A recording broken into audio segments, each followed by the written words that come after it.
A plane is in the level flight is constant speed and each of its two wings has a area 40 metre. यानी कि plane है इस तरीके से, मान लो मैं ऐसे ही बना देती हूँ, यहाँ पे ये होती है किस तरीके से प्लेन है, इसका जो एरिया दे रखा है टोटल वो कितना दे रखा है 40 मीटर स्क्वायर दे रखा है। सर ऊपर से एरिया देखो 40 मीटर स्क्वायर, 40 मीटर स्क्वायर दे रखा है। If the speed of the air is 180 kilometre per hour over the lower wing surface and 252 kilometre per hour over the upper wing, तो यहाँ पे जो स्पीड है वो है 180 किलोमीटर पर आवर।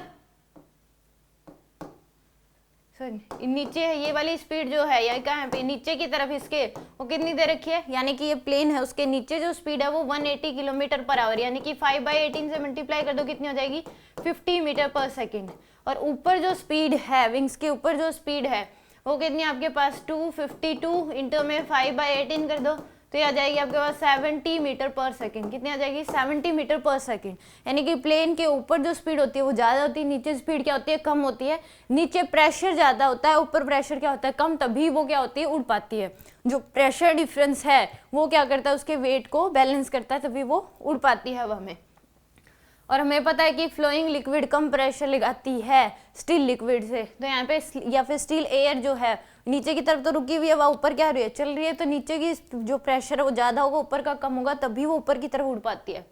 तो यहाँ पे पहले बर्नौली थ्योरम लगा दो।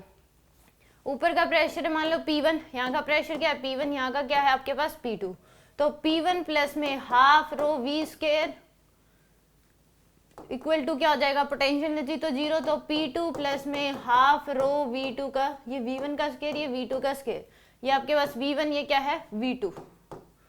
तो यहाँ से प्रेशर जो है P2 ज्यादा है तो P2 माइनस P1 जो होगा वो किसके बराबर हो जाएगा हाफ रो V1 का square minus half rho V2 का स्क्वायर। तो यहाँ पे ये प्रेशर डिफरेंस क्रिएट होगा, डेल्टा P लिख लो, तो आ जाएगा हाफ इंटू में 10 की पावर 1 kg एयर डेंसिटी जो दे रखी है 1 kg पर मीटर क्यूब दे रखी है, तो यानी कि यहाँ से ये 1 ही ले लो,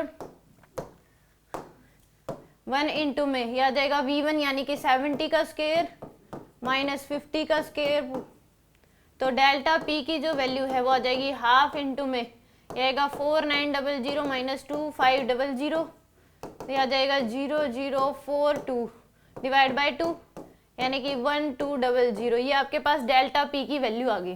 क्या आ गया आपके पास डेल्टा P की वैल्यू। अब नीचे क्या लगेगा mg लगेगा, ऊपर की तरफ फोर्स लगेगा, उस फोर्स की जो वैल्यू होगी वो क्या हो जाएगी आपके पास फोर्स होगा डेल्टा P इंटू में एरिया।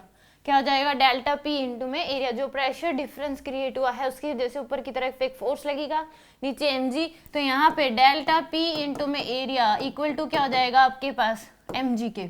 और यही इसमें पूछा गया है, वेट ही आपसे पूछा गया है कितना होगा upper surface mass of the plane, m की वैल्यू पूछी गई है, तो डेल्टा P की वैल्यू 1200, एरिया दे रखा है 40 इक्वल टू m, g की वैल्यू 10 है, डिवाइड में कर दो, ये कैंसिल, तो m की जो वैल्यू है वो आ जाएगी आपके पास 4800। कितनी आ जाएगी 4800 के बराबर।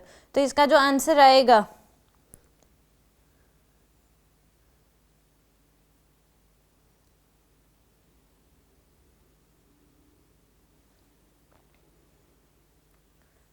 टू विंग्स एंड इसने बोला ईच ऑफ इट्स, यहाँ पे जो दे रखा है ये एक विंग का एरिया दे रखा है भाई, इस विंग का एरिया इतना है तो दूसरे का भी इतना होगा, तो यहाँ पे एरिया जो लिखेंगे वो 80 लिखेंगे। कितना लिखेंगे यहाँ पे एरिया 80 के बराबर आएगा। एरिया कितना आएगा 80, तो यहाँ से आपके पास ये आ जाएगा आपके पास 1 0 से 1 0 कैंसिल 0 0, तो ये आ जाएगा 96। m की वैल्यू जो आएगी वो 9600 आएगी।